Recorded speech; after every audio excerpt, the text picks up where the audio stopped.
আজ আমাদের সকলের আদরের ছোট্ট অংশু ভাইয়ের জন্মদিন। বাড়িতে কারোর জন্মদিন হলে ভাই বলে আমি কবে কেক কাটবো। আজ যেহেতু ওর জন্মদিন তাই ও সকাল থেকে কি খুশি, কখন ও কেক কাটবে।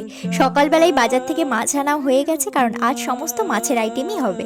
তাই বড় মা তাড়াতাড়ি বসে গেছে মাছ কাটতে। আর আজকে জন্মদিনে ডেকোরেশনের দায়িত্ব নিয়েছে বাড়ির ছোটরাই, আর আমি ওদের হাতে হাতে একটু সহযোগিতা করে দিচ্ছি।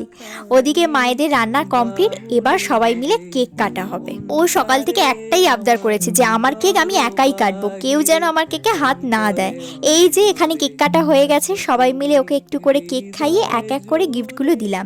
আর এত গিফট পেয়ে ও তো কি খুশি, কি করবে না করবে ভেবেই পাচ্ছে না।